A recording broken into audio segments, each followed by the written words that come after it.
من يقرأ؟ بسم الله.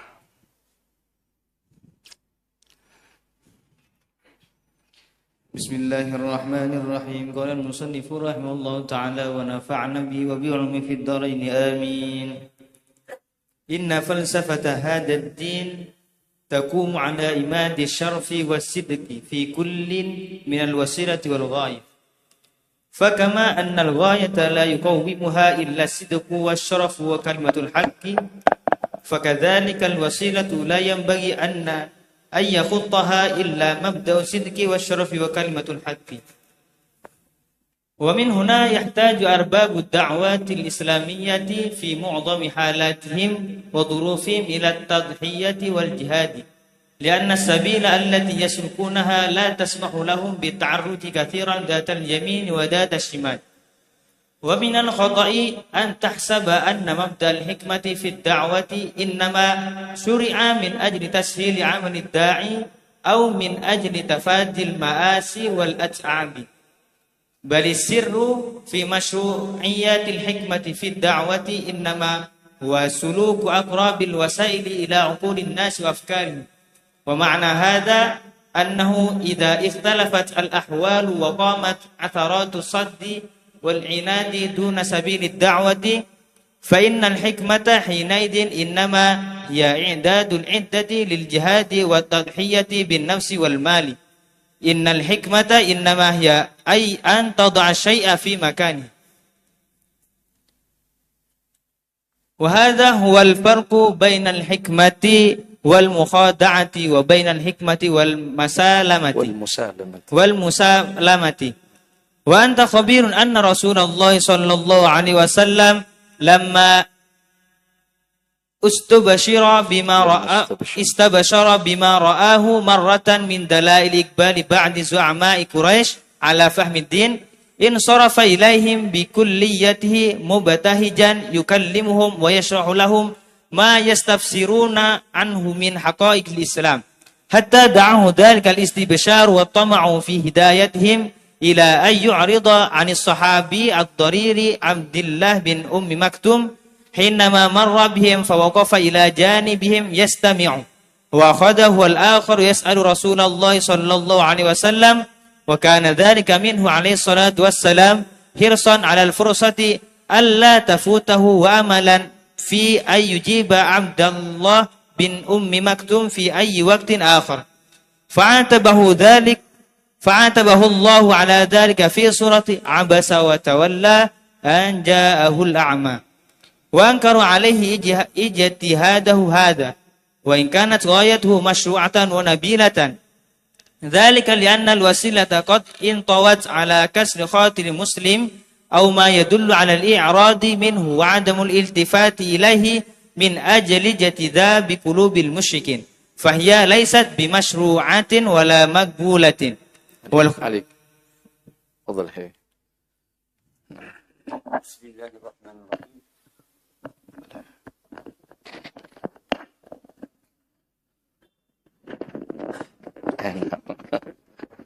أنا أستخدم هذه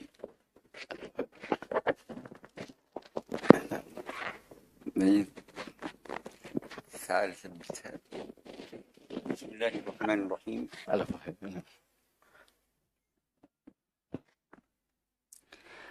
الحمد لله رب العالمين، ونصلي ونسلم على أشرف الأنبياء والمرسلين وعلى آله وعلى أصحابه وعلى التابعين لهم بإحسان وصدق يقين من يومنا هذا إلى يوم الدين. سبحانك لا علم لنا إلا ما علمتنا إنك أنت العليم الحكيم. اللهم إنا نسألك فهم النبيين وحفظ المرسلين وإلهام الملائكة المقربين.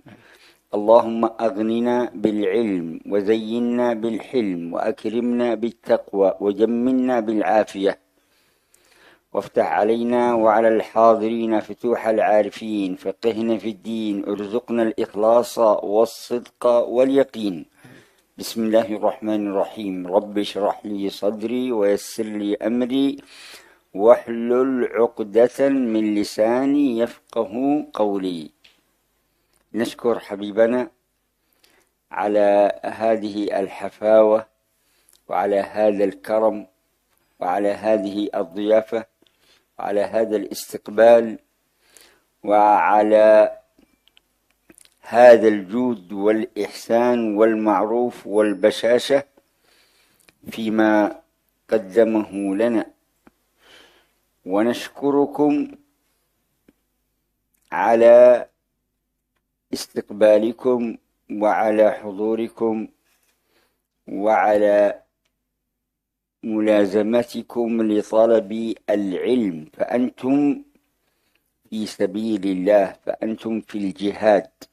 والجهاد ينقسم إلى قسمين: جزء منه يتعلق بالمواجهة، وجزء منه يتعلق بالمصابرة وبالصبر وبالتحمل حتى يتأهل الإنسان. والعلم وطلب العلم من المهد إلى اللحد. ويقولون عندما سألوا الإمام أحمد: أنت تطلب العلم؟ قال: العلم من المحبرة إلى المقبرة، منذ أن ينشأ إلى أن ينتقل. ما في يوم من الأيام في العلم إجازة. الآن عندنا وجبات الأكل، غذاء الأكل أو غذاء الجسم 3 وجبات: فطور وغدا وعشاء، صح؟ هل هناك يوم إجازة فطور ما في؟ أو الغداء إجازة؟ أو العشاء إجازة؟ ما في. فالجسم بحاجة إلى غذاء، الجسم بحاجة إلى غذاء، وغذاؤه الأكل. وأي إنسان يقصر في بناء جسده يأثم، لأنه قد يموت، قد ينتقل. هذا صحيح. كذلك كل شيء في الجسم ينمو دون أن تشعر.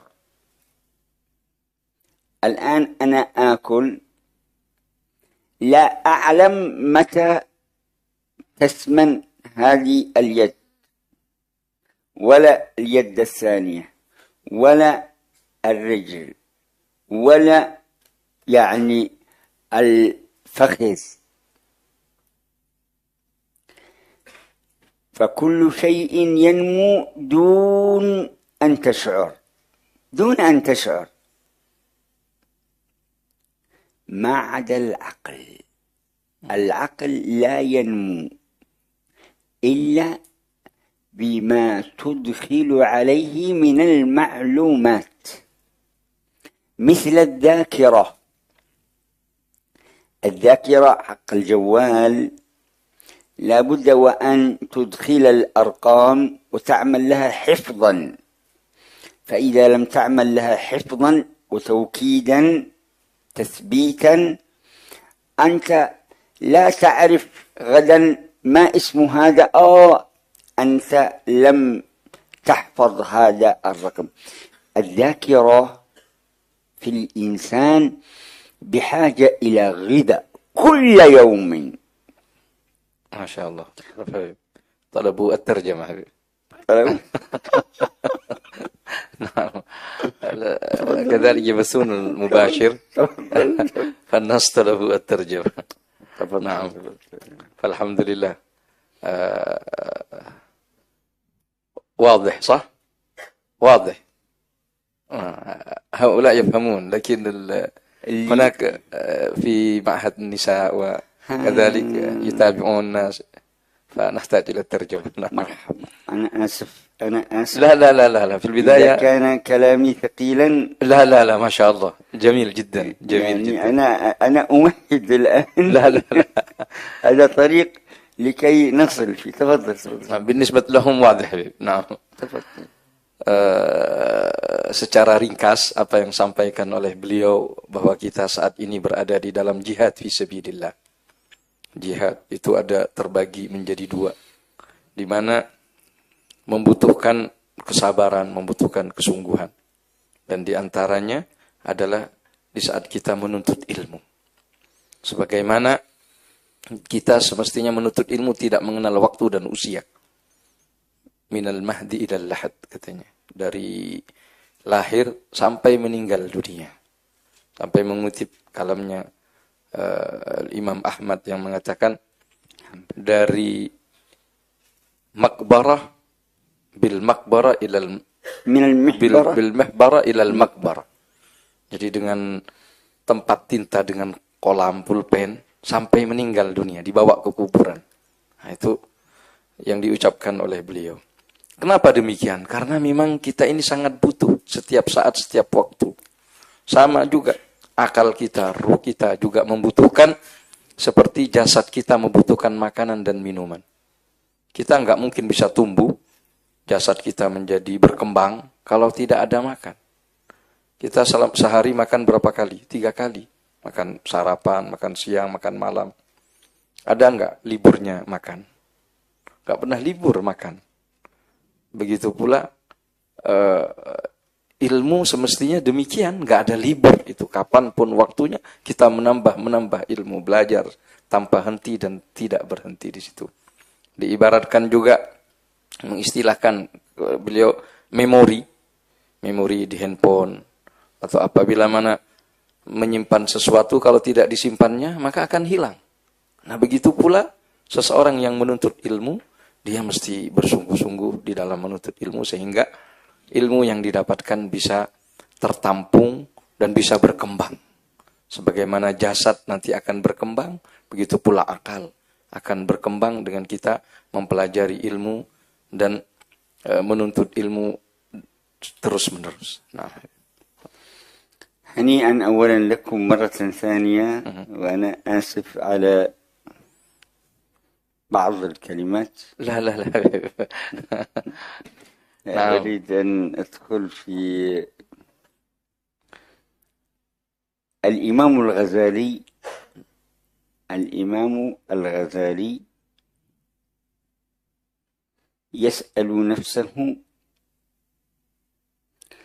ما هو العلم الذي أوجب علينا الإسلام تعلمه، ويدخل في الفلسفة، والفلسفة هي رأس الحكمة، وإذا وجدت أم العلوم هي علم الفلسفة. Dalam kesempatan ini saya ingin mengutip apa yang pernah disampaikan oleh Al-Imamul Ghazali. Kira-kira ilmu apa yang diwajibkan oleh Islam itu untuk dipelajari, untuk diketahui? Kira-kira ilmu apa? Kita akan memasuk di dalam sebuah teori filsafat, di mana filsafat itu disebut dengan Ra'sul Hikmah. Jadi kepala daripada hikmah, intisari daripada hikmah. Itu yang disebut dengan filsafat. Dari sisi ini kita akan membahas apa yang diucapkan oleh beliau tadi. Huwa yatlubu al-ilm wa kana ladayhi majmu'an min at-tullab ma yaqrubu min 400 أو 300 كلهم يكتبون وراءه العلم، وبعد تربع على المنصب، هو الأستاذ، هو المدير، هو القائد، هو العلامة الكبير، لكنه لم يشعر بالسعادة، لم يشعر بالارتياح وبالانسجام بين العلم وبين ما يوجد في قلبه، فيقول هذا ليس علم الأنبياء، لأن الأنبياء لم يأتوا إلا بالعلم الذي يجعل الإنسان مطمئنا. يعني لا بد أن يكون العلم الذي أتعلمه يورثني سعادة وراحة وطمأنينة، فهو يقول هذا ليس علم الأنبياء، إنما هو علم ماذا؟ مناظرة ومجادلة ومخاصمة، وعلم أن أتصدر، أكون أنا في الصدارة، والطلاب يحترموني، والطلاب يقومون لي، والطلاب يقبلون يعني يدي، والطلاب يتأدبون من أجلي. يعني فهموا. Nah, akhirnya Al-Imam Al-Ghazali beliau ngajar ilmu-ilmu tersebut, termasuk di dalamnya ilmu filsafat. Akhirnya yang belajar kepada beliau itu orang-orang hebat, kira-kira 300 orang. Sampai akhirnya Imam Ghazali mencapai puncak di dalam keilmuan. Dan beliau akhirnya menjadi orang yang hebat. Beliau memiliki murid yang begitu menghormatinya, mencium tangannya, memuliakannya. Dan beliau mencapai puncak di dalam keilmuan. Namun, dalam perjalanannya itu, beliau merasa bahwa ilmu yang selama ini beliau pelajari itu tidak membawa kepada kebahagiaan, tidak membawa kepada ketentraman. Beliau menganggap bahwa ilmu yang selama ini beliau pelajari itu adalah ilmu yang bikin orang berdebat, ingin untuk mengalahkan orang, atau membuat seseorang menjadi sombong, merasa tinggi dengan keilmuan yang dimiliki. Maka akhirnya beliau menemukan kesimpulan bahwa ilmu yang selama ini beliau pelajari itu adalah bukan ilmu para anbiya, bukan ilmu para nabi. Sebab ilmu para nabi tidak menimbulkan pemiliknya memiliki sifat-sifat tersebut. Maka beliau mengevaluasi kembali apa yang mesti beliau pelajari. النبي صلى الله عليه وآله وصحبه وسلم يستعيذ من علم لا ينفع، كان يقول اللهم إني أعوذ بك من علم لا ينفع، ومن قلب لا يخشع، ومن عين لا تدمع، ومن دعاء لا يسمع، وأعوذ بك من هؤلاء الأربع. فهو يقول الغزالي يقول لا بد وأن أشعر بالارتياح لكي أعرف أن هذا هو علم الأنبياء، لأن الأنبياء لم يأتوا لعمارة هذا الوجود فقط، لا، وإنما جاءوا لعمارة الإنسان، والإنسان لا يعمر إلا إذا عمر أولا بروحه وبقلبه وبتزكية نفسه، وإلا فهو مثل الحيوان كمثل الحمار يحمل أسفارا. واتل عليهم نبأ الذي آتيناه آياتنا فانسلخ منها فأتبعه الشيطان فأخلد إلى الأرض ولو شئنا لرفعناه بها ولكنه أخلد إلى الأرض فأتبعه الشيطان.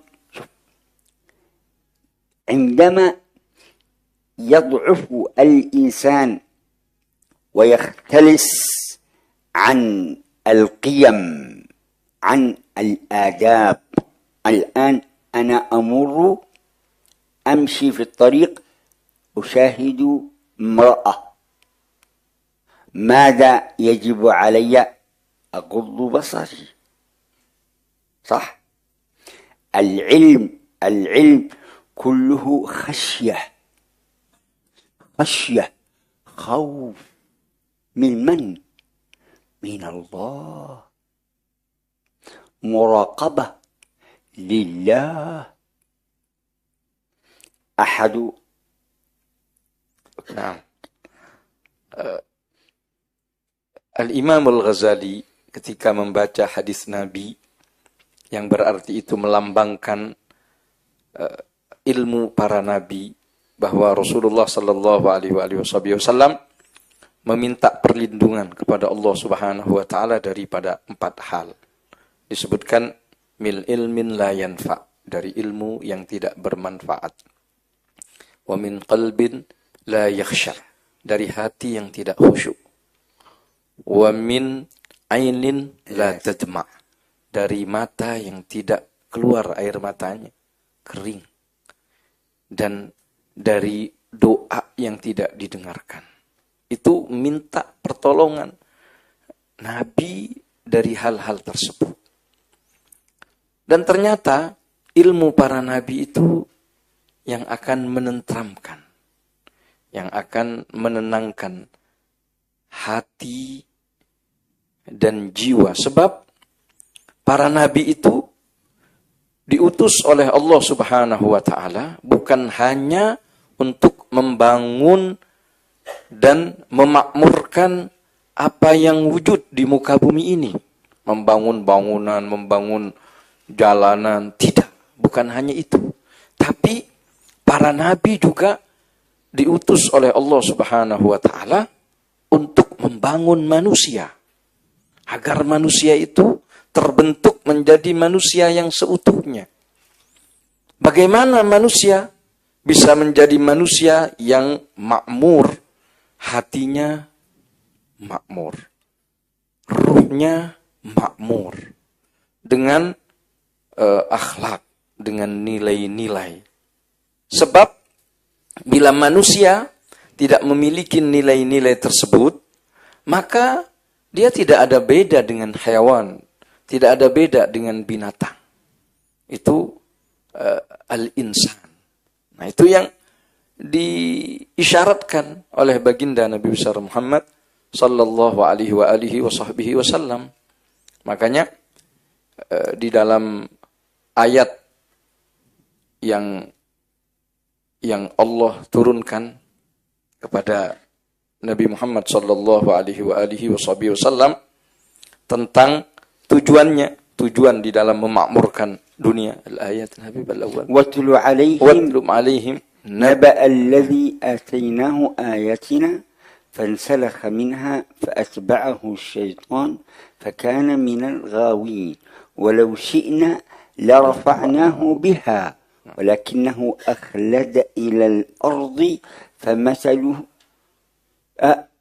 wattaba'a hawahu فمثله كمثل الكلب إن تحمل عليه يلهث أو تتركه يلهث. Lihatlah perumpamaannya tentang cerita orang-orang yang diturunkan ke muka bumi ini. Kemudian dia melepaskan nilai-nilainya. Fansalakh. Jadi kemanusiaannya terlepas dari dirinya. Sehingga dia diikutin oleh setan. Diikutin oleh setan dan dia mengikutin hawa nafsunya. Padahal kata Allah, seandainya berkehendak maka akan dilanggengkan, diabadikan oleh Allah Subhanahu wa taala. Itu peringatan dari Allah Subhanahu wa taala di dalam ayat tersebut agar manusia benar-benar memiliki tugas mulia mereka, memiliki perannya sebagai manusia di dalam hidup ini dengan ilmu yang membawa rasa takut kepada Allah Subhanahu wa taala. أنا لا أريد أن أطيل الكلام فخير الكلام ما قل ودل وأختم لكم بحكاية وهي أن الحبيب المصطفى صلى الله عليه وآله وسلم ذكر 7 يظلهم الله في ظله يوم لا ظل إلا ظله. الله يجعلنا وإياكم منهم. آمين. فذكر من جملتهم ورجل دعته امرأة ذات منصب وجمال فماذا قال؟ فقال إني أخاف الله رب العالمين. شوف، هذا هو العلم الذي يجعلك تعلم وتوقن أن سمعك أمانة وبصرك أمانة ويدك أمانة ولسانك أمانة وأنفك أمانة وبطنك أمانة ورجلك أمانة وفرجك أمانة. كل شيء يراقب، سوف تسأل عنه. إن السمع والبصر والفؤاد كل أولئك كان عنه مسؤولا. إن عرضنا الأمانة على السماوات والأرض فأبين أن يحملنها وأشفقن منها وحملها الإنسان إنه كان ظلوما جهولا. أنا أرجو أن يكون كلامي لطيفا ومفهوما وأن يجعلنا الله وإياكم من الذين يستمعون القول فيتبعون أحسنه. أشد على أيديكم بأن تلازموا حلقات العلم فأنتم في جهاد. يا أيها الذين آمنوا اصبروا وصابروا ورابطوا واتقوا الله لعلكم تفلحون. Beliau menjelaskan bahwa ilmu itu yang membuat pemiliknya takut kepada Allah Subhanahu wa taala. Ketika kita melihat seorang wanita misalnya yang bukan mahram, dengan ilmu yang dimiliki dia akan memejamkan matanya untuk tidak membiarkan mata melihatnya. Berarti dia berilmu, ilmunya masuk ke dalam dirinya. Dia teringat mengungkapkan tentang hadis Nabi yang mengatakan bahwa ada 7 orang yang mendapatkan naungan Allah di hari tidak ada naungan kecuali naungannya. Di antaranya seseorang laki-laki yang diajak oleh seorang wanita untuk melakukan hal yang tidak senonoh. Tapi apa jawabannya? Dia berkata, Inni akhafullah. saya takut kepada Allah Subhanahu wa taala. Nah, ini orang berilmu. Ilmunya membawa dirinya takut kepada Allah Subhanahu wa taala. Ilmunya bermanfaat kepada dirinya. Nah, dia sadar bahwasannya apa yang telah Allah berikan, nikmat yang begitu banyak, bahwa dia punya mata, punya telinga, punya lisan, punya mulut, punya tangan, punya kaki, itu semua adalah amanah yang nanti akan dipertanggungjawabkan oleh Allah Subhanahu wa taala. Di mana Allah Subhanahu wa taala berfirman terkait dengan ini, innas sam'a wal basara wal fuada kullu ulaika kana anhu mas'ula, katanya. Semuanya akan dipertanggungjawabkan oleh Allah Subhanahu wa taala. Semua hati, penglihatan, pendengaran. Begitu pula Allah juga berfirman terkait dengan ini, bahwa aku menawarkan amanah 'alas samawati wal ard fa abaina, katanya. Saya tawarkan amanah kepada langit dan bumi dan gunung wal jibal, katanya. Tapi tidak mau untuk fa ashfaqna minha fa hamalaha al insan. Tapi saya kasihan, akhirnya amanah tersebut diambil oleh manusia. Dan manusia itu adalah makhluk yang zalim, yang bodoh dan zalim. Sebab dia berani untuk mengambil amanah, padahal dia tidak sanggup untuk membawanya. Nah, di sini saya tidak ingin memperpanjang apa yang kami sampaikan ini. Paling tidak ini menjadi peringatan kepada kita, dan kalian saat ini berada di dalam jihad fisabilillah.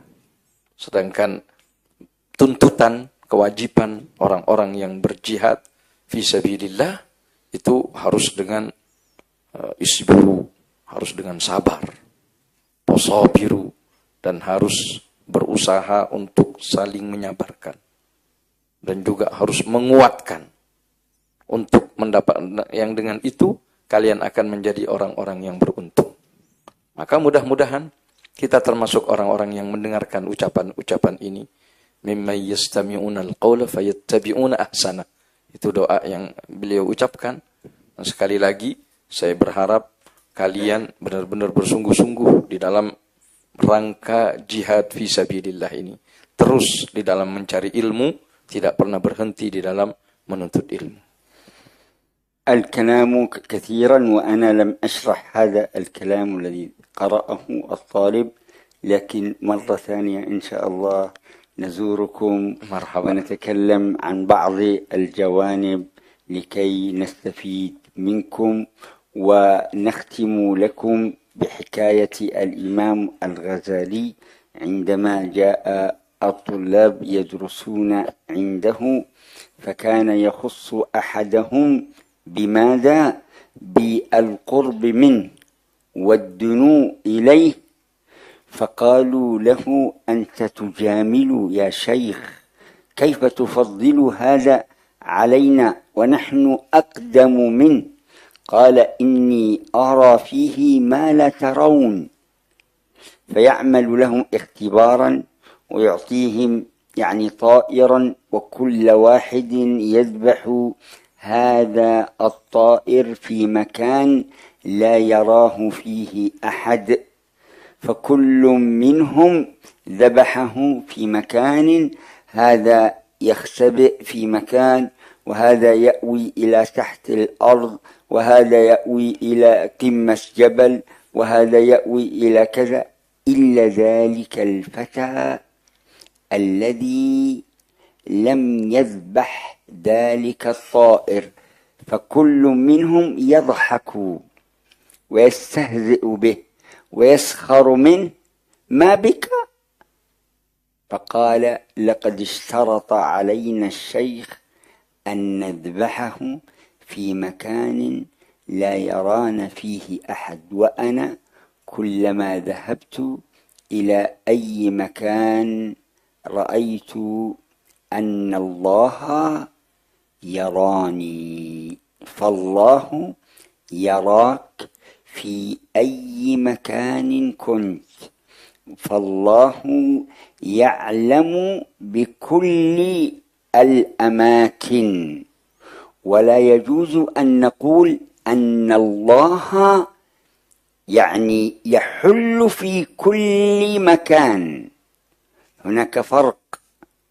هذا من الأخطاء الجماعة عندما يقول إذن الله في الحمام، الله في الكلب. الله يعلم وأحاط بكل شيء علما، ولا يجوز أن تقول الله في كل مكان، لكن الله يعلم بكل مكان وبكل ذرة وبكل خطرة. أسأل الله لنا ولكم الهداية والتوفيق. اللهم إنا نعوذ بك من علم لا ينفع، ومن قلب لا يخشع، ومن عين لا تدمع، ومن دعاء لا يسمع، ونعوذ بك من هؤلاء الأربع. اللهم اجعلنا قرة عين لسيد المرسلين. افتح علينا فتوح العارفين، فقهنا في الدين، ارزقنا الإخلاص والصدق واليقين، ومتابعة سيد المرسلين في أقوالنا وأفعالنا وأعمالنا وآمالنا ونياتنا يا رب العالمين. اهدنا والحاضرين والحاضرات لأحسن الأعمال والأخلاق، فإنه لا يهدي لأحسنها إلا أنت، واصرف عنا سيئها فإنه لا يصرف عنا سيئها إلا أنت. اللهم يا من وفق أهل الخير للخير وأعانهم عليه، وفقنا اللهم للخير وأعنا عليه. أعنا على ذكرك وشكرك وحسن عبادتك. نسألك أن تفرج عن إخواننا في فلسطين فرجا عاجلا، وأن تنصرهم نصرا مؤذرا. اللهم عليك باليهود المغتصبين، وعليك بالصهاينة الحاقدين، وعليك بأعدائك أعداء الدين. أرنا فيهم مقتك وغضبك الذي لا يرد عن القوم المجرمين. ربنا أفرغ علينا صبرا وثبت أقدامنا وانصرنا على القوم الكافرين. ربنا هب لنا من أزواجنا وذرياتنا قرة أعين واجعلنا للمتقين إماما. ربنا آتنا من لدنك رحمة وعلمنا من لدنك علما. بنية الفتوح والمنوح والتوبة النصوح وصلاح الجسم والقلب والروح، وبنية إن الله يشركنا في دعوات الطائفين والزائرين والحجاج والمعتمرين والصائمين والقائمين، وأن يجعلنا وإياكم من أنفع المسلمين بالمسلمين. اللهم آت نفوسنا تقواها، زكها أنت خير من زكاها، أنت وليها ومولاها. وصلى الله وسلم وبارك وكرم على سيدنا محمد وعلى آله وصحبه وسلم، والحمد لله رب العالمين، والعفو والمعذرة. تفضل إذا. Masya Allah. Selanjutnya beliau mengatakan setelah menjelaskan tentang hakikat ilmu itu, beliau menceritakan tentang Al-Imam Al-Ghazali dengan murid-muridnya. Ada seorang murid di mana murid itu lebih istimewa dibandingkan dengan yang lain, sehingga membuat murid-murid yang lain protes dan mengatakan, kenapa engkau wahai imam mengistimewakan ini, lebih didekatkan kepada dirinya, sedangkan kami lebih dulu, lebih senior. Kenapa kok malah ini yang mendapatkan perhatian khusus? Kata Imam Ghazali, saya melihat dalam diri anak ini sesuatu yang tidak kalian lihat. Akhirnya Imam Ghazali ingin memberi pelajaran kepada mereka. Semua murid-muridnya dipanggil. Kemudian masing-masing dikasih seekor burung untuk disembelih, dan beliau berpesan, bawa ini sembelih di tempat yang tidak dilihat oleh siapapun. Termasuk muridnya yang satu ini. Akhirnya semuanya menyebar. Ada yang disembelih di dalam gua, ada di atas gunung yang tinggi, ada di tempat yang paling tersembunyi. Pokoknya mereka sudah merasa tidak ada yang melihat. Semuanya telah selesai melakukan tugas itu, kemudian pulang dengan membawa burung yang disembelih oleh mereka. Kecuali muridnya yang satu ini. Ternyata dia tidak menyembelihnya. Yang lain menyembelihnya. Kata beliau, kenapa kamu tidak menyembelihnya? Beliau mengatakan, wahai imam, engkau memerintahkan kepadaku untuk tidak disembelih atau disembelih di tempat yang tidak dilihat oleh siapapun. Sedangkan saya tahu kemanapun saya pergi, Allah melihat. Kemanapun saya berada, Allah melihat. Sehingga saya nggak bisa. Di mana? Tempat yang tidak dilihat oleh Allah Subhanahu wa Ta'ala. Nah, ini juga jangan mengartikan bahwa Allah berada di semua tempat. Itu pengertian yang keliru, ucapan yang keliru, bahwa mengatakan Allah berada di setiap tempat. Yang benar, Allah mengetahui, meliputi pengetahuannya di semua tempat. Allah Maha mengetahui di tempat mana saja. Dan orang ini sudah muraqabah dengan Allah Subhanahu wa Ta'ala. Kata Imam Ghazali, inilah yang membuat dia berbeda dengan yang lain. Karena dia senantiasa merasa dilihat oleh Allah Subhanahu wa Ta'ala. Nah, mudah-mudahan, saya tidak ingin mensyarahin kitab ini. InsyaAllah, kalau datang kemari, kita akan baca dan akan saya syarahin lagi secara jelas apa yang kita baca, insyaallah. Karena saya yaud marat wa karat, insyaallah. Kemudian beliau berdoa dengan doa yang panjang, yang mudah-mudahan doa-doa beliau diijabah oleh Allah Subhanahu wa Ta'ala. Nah, dan nakhtim bi artibil Fatihah. Nah, wal ijazah habib, ala nansa.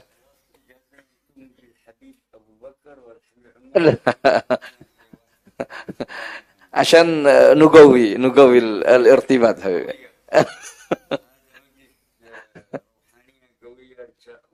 آمين آمين آمين ما شاء الله جزاكم الله. آمين. نطلب العفو والمغفرة ونسأل الله أن يقسم لنا ولكم وللحاضرين من خشيته ما يحول به بيننا وبين معاصيه. آمين.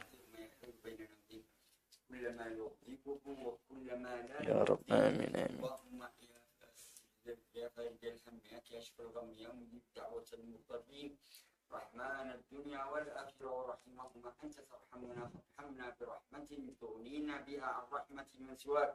أعطي كل سائل منا ومن حاضر سؤله على ما يرضي الله ويرضي رسوله، جالب لكل خير، دافع لكل بؤس وضير، بنية الفتوح والمنوح حتى والنصوح، صلاح الجسم والقلب والروح، وبنية إن الله يرزقنا وإياكم وأحبابنا أبدا والمسلمين من العقول أوفرها، من الأذهان أصفاها، من الأعمال أزكاها، من الأخلاق أطيبها، ومن الأرزاق أجزلها، ومن العافية أكملها، ومن العافية أكملها، ومن العافية أكملها، ومن الدنيا خيرها، ومن الآخرة نعيمها بحق سيدنا محمد صلى الله عليه وآله وسلم، ويرزقنا وإياكم صحة في تقوى وطول الأعمار وحسن أعمال وأرزاقا واسعة بلا حساب ولا عذاب ولا ترجع ولا عتاب، مصروفة في أكمل الطاعات وأفضل القربات كما تحب وترضى يا ذا الجلال والإكرام. اغفر لنا ما أخطأنا وما تعمدنا وما أسررنا وما أعلنا وما أنت أعلم به منا، أنت المقدم وأنت المؤخر، لا إله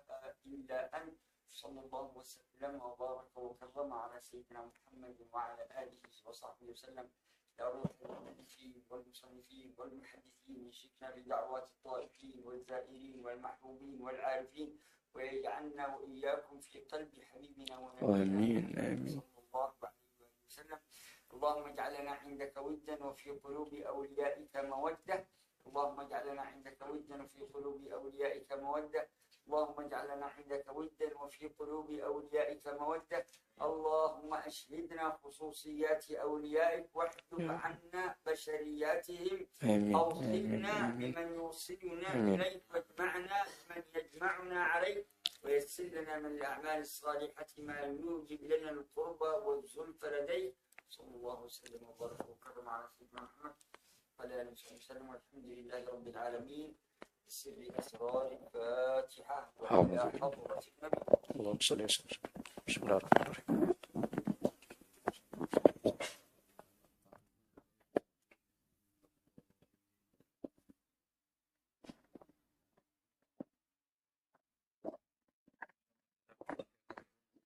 ما شاء الله فرحانين. جزاكم الله خير. نحن ما شاء الله بكم تكرمنا. الله مع هذا كرامة حاصلة. نعم الحمد لله. كرامة حاصلة والمكان عامر يا رب. والأرواح ما شاء الله. ربنا يحفظ. يا رب يا رب. لنا سيدنا. نشرب شاي ولا شوية.